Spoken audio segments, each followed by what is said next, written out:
नमस्कार किसान भाइयों, 3 सालों से किसान भाइयों हम यह फार्मूला बताते आ रहे हैं, लेकिन कुछ कंपनी के चट्टे बट्टे उसी फार्मूले को घुमा फिरा के बताते हुए इस समय नजर आ रहे हैं। खेती में पहला उद्देश्य यही होना चाहिए कि बचत हो, लेकिन ऐसे लोग कहां से किसानों की बचत करवाएंगे।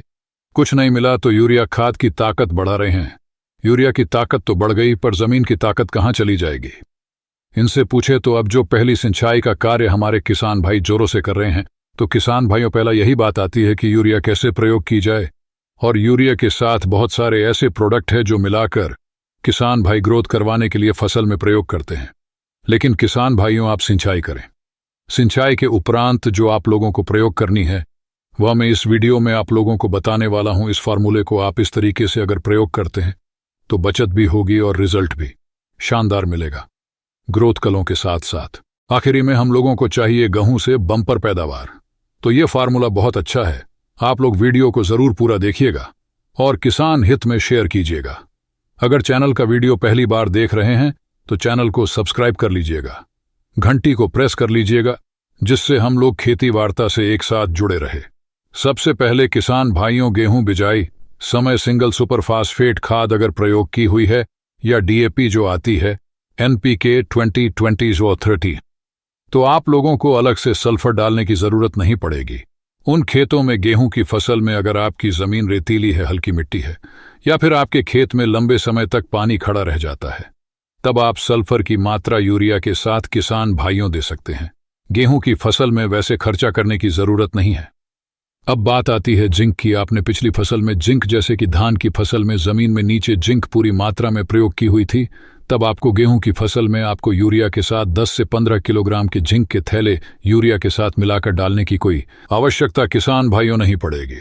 पैसे की बचत करनी है, पिछली फसल में जिंक डाली हुई है आपने, तब आप इस समय गेहूं की फसल में जिंक का स्प्रे सबसे बड़ा फायदा करेगा। चिल्टेड फॉर्म में अगर जिंक लेंगे तब मात्रा आप लोगों को 100 से 150 ग्राम लेनी होती है। अगर दूसरी जिंक बिना चिल्टेड की मात्रा की आप जिंक प्रयोग करेंगे मार्केट से, तो 21% वाली जिंक 700 ग्राम से 1 किलोग्राम आप लोगों को डालनी होती है। नंबर 1 काम भी करेगी, पैसा भी कम लगेगा। अब आप यूरिया की ताकत 4 गुना बढ़ाने के चक्कर में urea plus manganese sulphate plus zinc sulphate sulphur भी एक साथ इतनी डोज डाल देने से एक फसल एकाएक बढ़ जाएगी। बाद में क्या होगा, मैग्नीशियम में सल्फर भी आप लोगों को मिलेगा, जिंक में भी सल्फर मिलेगा, अलग से भी सल्फर तत्व आप ले रहे हैं। और फिर आपने बिजाई में सिंगल सुपर फास्फेट खा दिया 20-20 या 13 पहले से ही डाल रखी है, तो इतना सल्फर कहां, कौन सी जमीन, कौन सी फसल हजम कर पाएगी। आप लोगों को इतना खर्चा करने की कोई जरूरत किसान भाइयों नहीं पड़ेगी। गेहूं की फसल 25 से 30 दिन के ऊपर की हो जाती है, तब आप स्प्रे का माध्यम अपनाकर अच्छा रिजल्ट ले सकते हैं। और इस स्प्रे का कमाल भी है, सिर्फ ग्रोथ, फुटाव, हरापन, कल्ले, ये सब काम तो करेगी। सबसे मुख्य जो फैक्टर है आप लोगों का इस स्प्रे का, तो आखिरी में फसल में मिलने वाला उत्पादन एक झंडे गाड़ देगी। स्प्रे अगर आप 2 कर देते हैं हफ्ते हफ्ते का गैप देकर, तो कमाल हो जाएगी। एक तो इस स्प्रे का फायदा जो है, किसान भाइयों खरपतवार को खत्म करने के लिए स्प्रे फसल पर करते हैं, तो उस स्प्रे का असर हमारी गेहूं की फसल पर भी पड़ता है। ग्रोथ फसल की एकाएक रुक जाती है और पौधों में पीलापन अटैक कर देता है। इन तत्वों की स्प्रे बाद में करने से सारी समस्या भी किसान भाइयों दूर हो जाती है और फसल में हरापन रुकी, ग्रोथ फसल स्टार्ट शुरू कर देगी करना। किसान भाइयों खर्च भी कम आएगा। तो इसलिए किसान भाइयों, अगर आपने सिंचाई की है और नाइट्रोजन की मात्रा देनी है, तो यूरिया आप लोग 1 बैग प्रयोग कर सकते हैं। और किसान भाइयों, उसके बाद में बात आती है खरपतवार को नियंत्रण करने के लिए, तो बहुत जरूरी होता है समय रहते खरपतवार का आप लोगों को 100 करना होता है।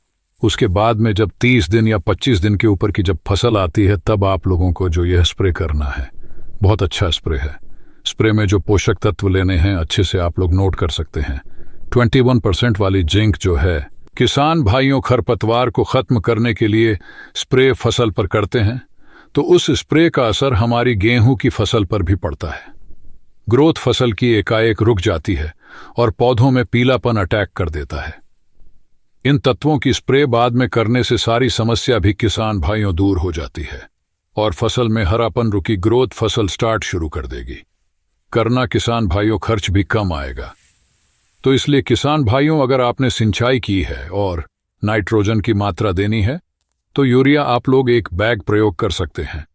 और किसान भाइयों, उसके बाद में बात आती है खरपतवार को नियंत्रण करने के लिए, तो बहुत ज़रूरी होता है समय रहते खरपतवार का आप लोगों को 100 करना होता है।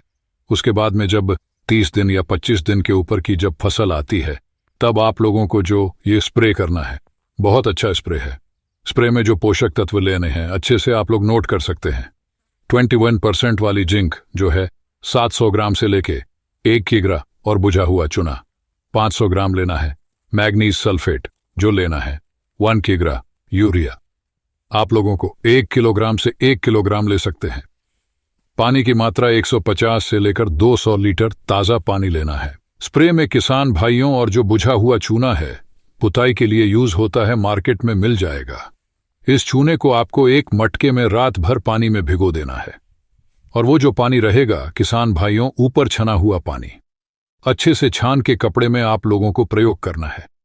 जैसे किसान भाइयों, 1 एकड़ में आप अगर 10 स्प्रे टैंक डालने वाले हैं तो आप लोगों को 10 लीटर पानी डाल लेना है छूने वाले डिब्बे में, और वही 1 लीटर छूने का पानी हर स्प्रे टैंक में डाल लेना है। तो किसान भाइयों, जो ये स्प्रे है बहुत अच्छा रिजल्ट देगी, खर्च कम आएगा। अगर आप चिल्टेड फॉर्म वाले तत्व लेंगे तो किसान भाइयों उनकी मात्रा आप लोगों को कम लेनी पड़ेगी, उस पर और भी खर्चा कम आएगा। तो किसान भाइयों, अगर हम इस तरीके से खेती करेंगे तो इसका रिजल्ट अच्छा मिलता है, लंबे समय तक रहता है और इसका रिस्पांस बहुत ज्यादा है।